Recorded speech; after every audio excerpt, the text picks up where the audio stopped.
मुझे एक full time made की जरूरत थी जो दिन भर मेरे घर में रहे और मेरे घर पर सारे काम कर दे, साथ में खाना बनाना भी कर दे, क्योंकि मैं और मेरे पति दोनों नौकरी करते हैं और हमें बहुत दिक्कत होती है। इसलिए मेरे घर में हर वक्त एक फुल टाइम मेड रहती ही है। हमारी मेड किसी इमरजेंसी की वजह से 2-3 महीनों के लिए गांव चली गई थी। इसलिए हमने एजेंसी से बात की कि हमें तुरंत ही किसी फुल टाइम मेड की जरूरत है, आप इंतजाम कीजिए। कुछ देर के बाद एजेंसी की तरफ से फोन आया, हम आपके घर में एक भरोसेमंद मेड को भेज रहे हैं, आप उससे अपने हिसाब से बात कर लीजिएगा। उसका नाम कविता है और वह 15,000 रूपए महीने लेगी। हमने कहा ठीक है। थोड़ी देर के बाद कविता हमारे घर आ गई। बातचीत से हमें बिल्कुल ठीक लगी। बहुत ही कम उम्र की थी और एजेंसी से आई थी तो कोई चिंता की बात नहीं थी, क्योंकि वह एक भरोसे की एजेंसी थी। गलत लोगों को घर नहीं भेजती थी। मैंने कविता को घर के सारे काम समझा दिए। वैसे कविता उम्र में मुझसे काफी छोटी थी और देखने में भी काफी खूबसूरत थी। देखकर बिल्कुल नहीं लगता था कि वह घर के काम करने वाली कोई मेड है। धीरे धीरे वह सारे घर के काम समझ गई और मुझे अपनी पुरानी मेड से ज्यादा अच्छी लगने लगी। मेरा दिल करता था कि हमारे घर में अब परमानेंटली वही काम करे, पर मुझे पता था कि कविता सिर्फ 2 महीनों के लिए आई है और 1 महीना गुजर चुका था।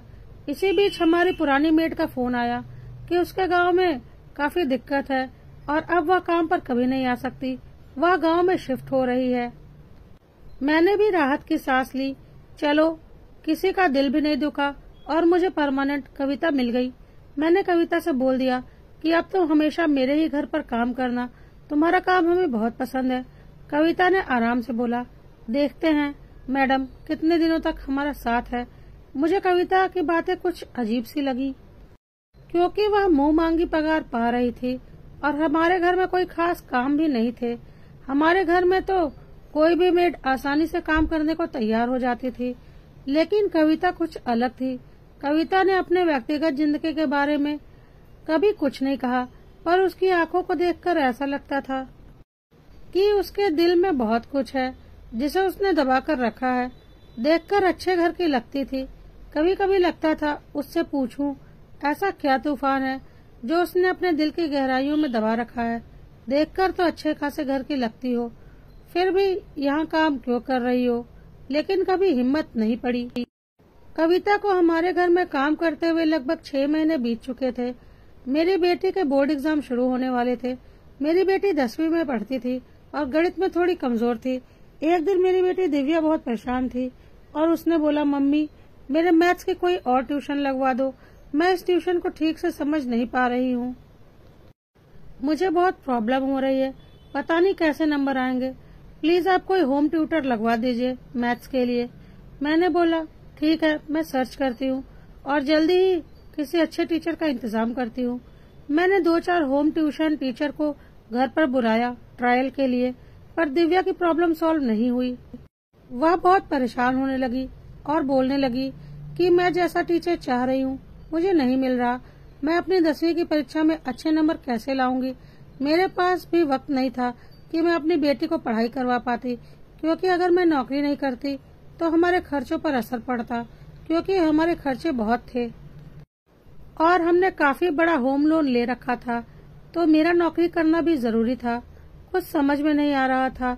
मेरी बेटी काफी उदास थी। कविता ने एक दिन मुझसे कहा, मैडम अगर आप चाहें तो क्या मैं दिव्या को खाली वक्त में पढ़ा दिया करूं। मैंने कविता की ओर हैरानी से देखा और बोला, तुम दिव्या को 10वीं की पढ़ाई करवा दोगी, वो भी इंग्लिश मीडियम की। कविता ने बोला, जी आप एक बार देख लीजिए, अगर दिव्या को सही लगा तो मैं उसकी अच्छी तैयारी करवा दूंगी। मुझे यह सब सुनकर बहुत हैरानी हुई। मैंने कहा, तुम्हारी क्वालिफिकेशन क्या है? तो उसने कहा, मैंने मैथ से एमएससी और बीएड किया है।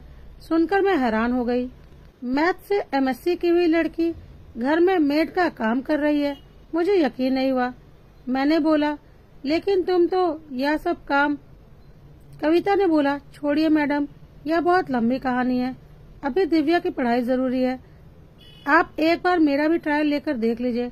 मैंने कविता को बोला, ठीक है, तुम दिव्या को पढ़ा दो, देखते हैं उसे पसंद आता है या नहीं। कविता ने 1-2 दिन दिव्या को अच्छे से मैथ्स पढ़ाया। मैंने दिव्या से पूछा कि कविता दीदी की पढ़ाई तुम्हें कैसी लगी।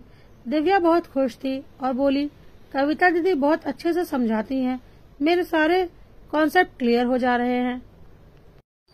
मुझे तो इनसे ही पढ़ना है। मेरी खुशी का ठिकाना नहीं रहा। मैंने कविता से बोला, तुम आज से ही दिव्या की होम ट्यूटर बन जाओ, मैं किसी और को घर की मेड के लिए रख लेती हूँ। जब तुम इतनी पढ़ी लिखी हो तो यह काम क्यों करती हो? कविता ने बोला, नहीं मैडम, अगर मैंने यह काम छोड़ दिया तो फिर मैं आगे क्या काम करूँगी? सिर्फ दिव्या को पढ़ाकर मेरा गुजारा कैसे चलेगा? और कोई ट्यूशन तो मुझे मिलने वाला नहीं। मैंने बोला, ऐसा नहीं है, तुम इतनी पढ़ी लिखी हो, मेरी समझ में नहीं आ रहा तुम यह काम कर ही क्यों रही हो?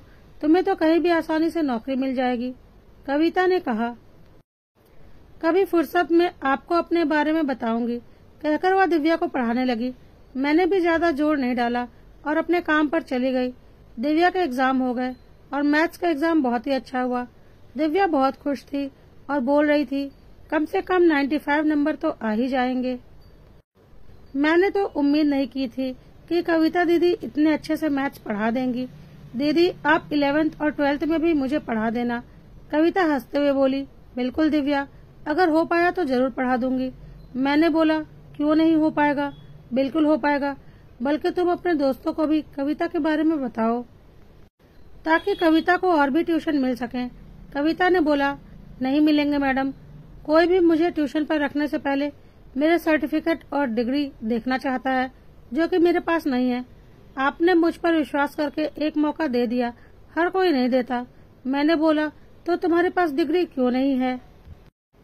कविता ने आज अपने दिल के पन्ने खोलने शुरू कर दिए। कविता ने बोला, तो सुनिए मैडम, आज मैं आपको अपनी जिंदगी की वह दास्तान सुनाती हूँ जो सुनकर शायद आपका दिल भी रो पड़े कि किसी का नसीब इतना भी खराब हो सकता है क्या। कविता ने बोलना शुरू किया। मैं, मेरी माँ और भाई भाभी साथ में रहते थे। पापा नहीं थे। पापा की पेंशन आती थी जिससे मेरा और माँ का खर्च चलता था और मेरी पढ़ाई होती थी। भाई भाभी को मैं बोझ लगती थी और उन्हें लगता था कि माँ का सारा पेंशन मेरे ऊपर खर्च हो रहा है, जो कि उन्हें मिलना चाहिए था। अभी मेरी शादी भी नहीं हुई थी, लेकिन माँ को भाई भाभी की बातों का कोई फर्क नहीं पड़ता था। वह बोलती थी, मेरी बेटी है और मेरी जिम्मेदारी है, तुम लोग अपनी जिम्मेदारी से भागो। मैं जब तक इसकी शादी नहीं करूंगी तब तक इस दुनिया से नहीं जाऊंगी। भाई भाभी चाहते थे कि पापा की सेविंग के सारे पैसे उन्हें मिल जाएं, जो कि पापा ने मेरी शादी के लिए जमा किए थे, लेकिन मेरी माँ ने कभी उन पैसों को उनके हाथ नहीं लगने दिया, जिसकी वजह से भाई भाभी को मैं दुश्मन दिखती थी। माँ ने वक्त पर मेरी शादी सौरभ के साथ कर दी। सौरभ एक मल्टीनेशनल कंपनी में इंजीनियर थे। सब कुछ बहुत अच्छा चल रहा था, लेकिन भाभी मुझसे नफरत करने लगी थी क्योंकि मेरी शादी में माँ ने अच्छा खासा दहेज दिया था। शायद इस बात के लिए माँ को बहुत ताना भी मारा था उन लोगों ने। उन्हें सिर्फ अपना स्वार्थ दिख रहा था और उनके हिसाब से माँ बाप के सारे पैसे सिर्फ बेटे बहू के होने चाहिए। बेटे के बारे में उन्हें कुछ भी नहीं सोचना था। इतनी घटिया और नीच सोच थी मेरे भाई भाभी की। मेरी शादी के कुछ महीनों बाद ही मेरी माँ की मृत्यु हो गई और मुझे अच्छे से समझ में आ रहा था कि इसके पीछे वजह क्या रही होगी। जब तक मैं माँ के साथ थी उन्हें हौसला देती रहती थी, लेकिन मेरे जाने के बाद भाई भाभी के तानों को माँ बहुत दिनों तक झेल नहीं पाई और इस दुनिया से चली गई। मेरा मायका पूरी तरह से खत्म हो चुका था। मेरी शादी को लगभग 9 महीने हुए थे कि एक दिन सौरभ की भी एक एक्सीडेंट में मृत्यु हो गई। मेरी तो दुनिया ही उजड़ गई। मुझे कुछ भी समझ में नहीं आया कि मैं क्या करूं। इस दुनिया में मैं पूरी तरह से अकेली हो गई थी। मेरे ससुराल वालों ने भी कुछ दिन में मुझसे किनारा कर लिया और बोला, अब जब सौरभ भी नहीं रहा तो तुम इस घर में रहकर क्या करोगी? तुम्हारा कोई बच्चा भी नहीं है।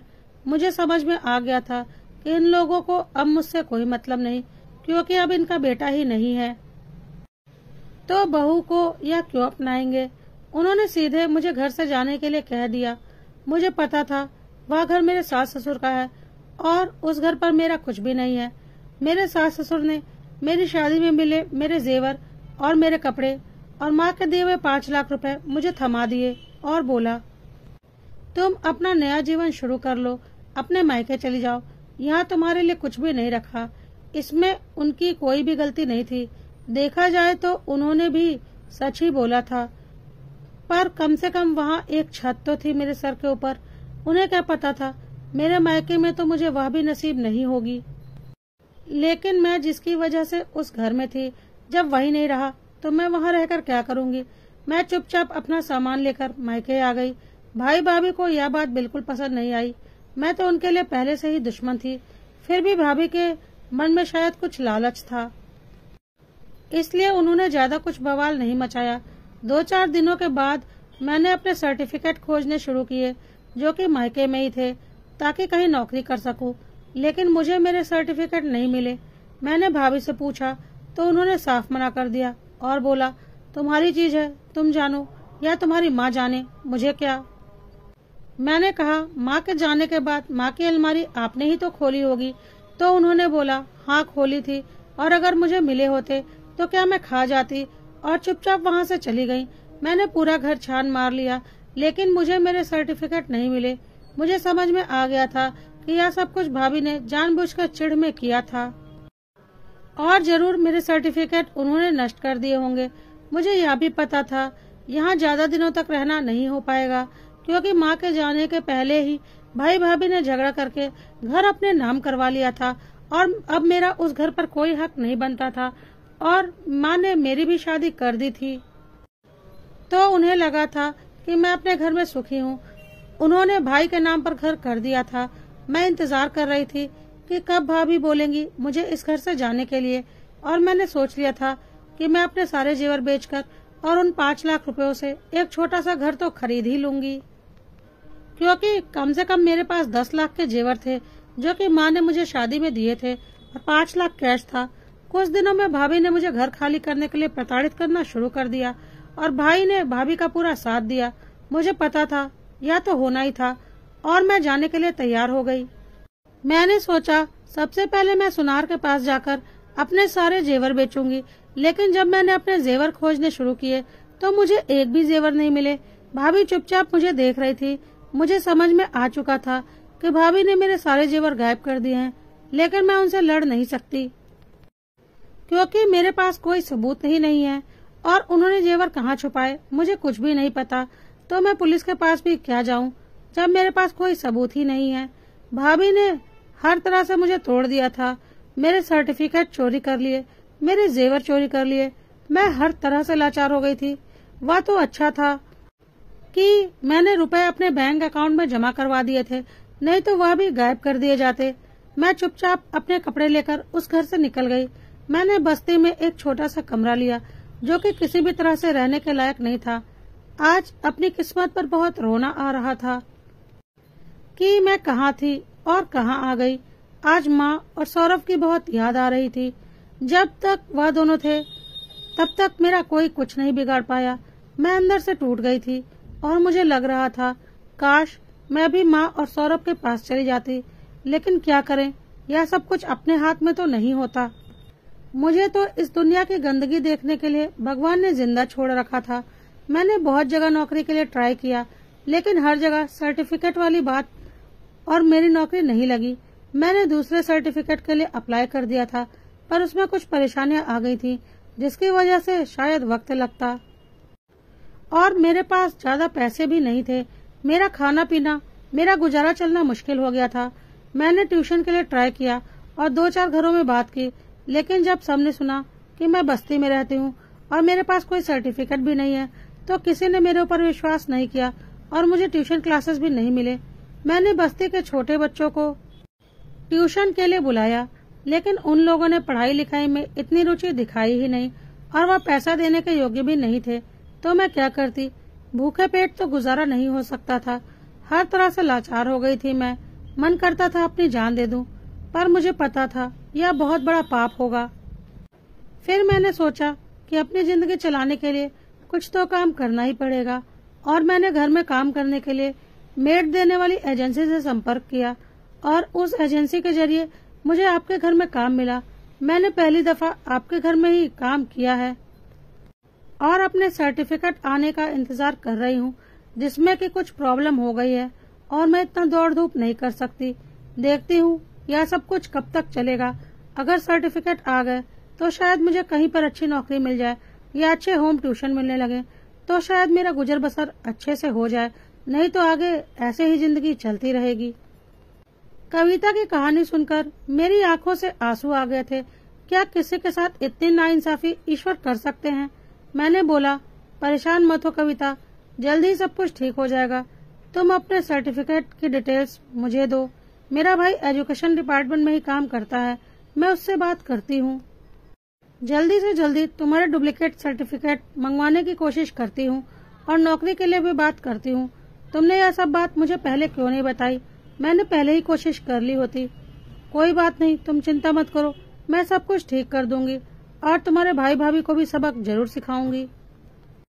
कविता ने बोला, नहीं मैडम, मुझे किसी से कोई लड़ाई नहीं करनी, बस अगर आप मेरे सर्टिफिकेट निकलवा सकें तो उसे निकलवा दीजिए, आपका बहुत बड़ा एहसान होगा। मैंने अपने भाई धीरज से बात की और उसे सारी बात बताई। उसने बोला, कविता को मेरे पास भेज दो, वह हर संभव मदद करेगा। कविता अपने काम के सिलसिले में धीरज से मिलने लगी और जल्द ही धीरज ने कविता के सर्टिफिकेट के रास्ते में आ रही सारी अड़चनों को एक एक करके सॉल्व करवाया और करीब करीब 1.5 से 2 महीने में कविता के डुप्लीकेट सर्टिफिकेट कविता को मिल गए, जिससे कविता काफी खुश हो गई और मेरे पास आकर बोली, मैडम, आपने मेरे ऊपर बहुत बड़ा एहसान किया है। अब मैं कोशिश करूंगी कि मुझे किसी स्कूल में मैथ्स टीचर की नौकरी मिल जाए या फिर कुछ होम ट्यूशंस के लिए भी मैं ट्राई करूंगी ताकि मैं भी अच्छी जिंदगी जी सकूं। मैंने कहा, अगर तुम बोलो तो मैं अपनी सोसाइटी में बात करती हूँ, ट्यूशन तो मैं तुम्हें दिलवा दूंगी। तब तक धीरज भी घर आया और उसने बोला, और स्कूल में टीचर की नौकरी मैं तुम्हें दिलवा दूंगा। बोलो तो मैं बात करूँ, बहुत बड़ा स्कूल है, प्रिंसिपल मेरे दोस्त हैं और तुम्हारे सर्टिफिकेट और नंबर देखकर तुम्हें आसानी से मैथ्स टीचर की नौकरी तो मिल ही जाएगी। बोलो तो इंटरव्यू अरेंज करवाऊं। कविता मुस्कुराने लगी और बोली, बिल्कुल, अगर हो सके तो। मैं आपका यह एहसान जिंदगी भर नहीं भूलूंगी। धीरज ने कविता का इंटरव्यू का अरेंजमेंट करवाया और कविता को उसकी काबिलियत के दम पर नौकरी मिल गई। कविता इतनी टैलेंटेड थी और मैथ्स में उसकी इतनी अच्छी पकड़ थी कि उसे सीधे 11th-12th क्लास का मैथ पढ़ाने के लिए मिल गया और 80,000 रूपये महीने की सैलरी भी मिल गई, जो कि कविता को यकीन ही नहीं हो रही थी क्योंकि स्कूल काफी बड़ा था जिसमें उसकी जॉब लगी थी। मैंने साथ ही साथ कविता के लिए 3 ट्यूशन भी करवा दिए थे और अब कविता टीचर बन चुकी थी तो ट्यूशन तो उसे और भी मिलने ही थे। होम ट्यूशन में भी कविता को एक एक घर से 15,000 रूपये मिल रहे थे। कविता ने हमारी सोसाइटी में ही एक किराए का घर ले लिया था और वह अक्सर मुझसे मिलने आती थी और मैंने उससे कह दिया था, अब तुम मुझे मैडम नहीं कहोगी, अब तो तुम हमारी सोसाइटी की मेंबर हो, वो भी अपनी काबिलियत के दम पर, इसलिए मुझे दीदी कहा करो। मैंने अपने घर के लिए दूसरी मेड रख ली थी। कविता बोलती थी, दीदी, अगर आप नहीं होती और धीरज नहीं होते तो पता नहीं मेरा क्या होता। धीरज ने एक दिन मुझसे अपने दिल की बात कही और बोला, दीदी, मैं कविता को पसंद करने लगा हूँ। इतनी कम उम्र में उसके साथ इतना सब कुछ हो गया, मैं उसके साथ अपनी जिंदगी गुजारना चाहता हूँ। मम्मी पापा तो अब है नहीं, मेरी शादी का फैसला आपको ही करना है। मैं आपको अपने दिल की बात बता रहा हूँ, अगर आपको ठीक लगे तो आप कविता से बात करके देखिए। मैंने बोला, मैं सोच कर बताऊंगी। मैंने इस बारे में अपने पति से बात की तो उन्होंने बोला, अगर एक कदम उठाने से कविता की जिंदगी संवर जाती है और धीरज को भी उसका मनचाहा जीवन साथी मिल जाता है तो इसमें हर्ज ही क्या है। पति का साथ मिलने पर मेरे मन की व्याकुलता भी शांत हो गई थी कि कविता और धीरज की जोड़ी सही रहेगी या नहीं।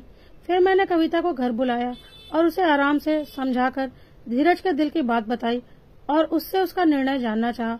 कविता ने बोला, दीदी, मैं आप लोगों का एहसान जीवन भर नहीं उतार पाऊंगी, पर मुझे डर लगता है अपने नसीब से। कितना कुछ देख लिया है इसी उम्र में, कहीं मेरी बदनसीबी से धीरज के साथ कुछ गलत ना हो जाए। तब तक धीरज भी घर में आ चुका था और उसने बोला, तुम बदनसीब नहीं हो, तुम्हारा वक्त खराब चल रहा था जो कि अब ठीक हो चुका है। क्या तुम जीवन भर के लिए मेरा साथ देने को तैयार हो?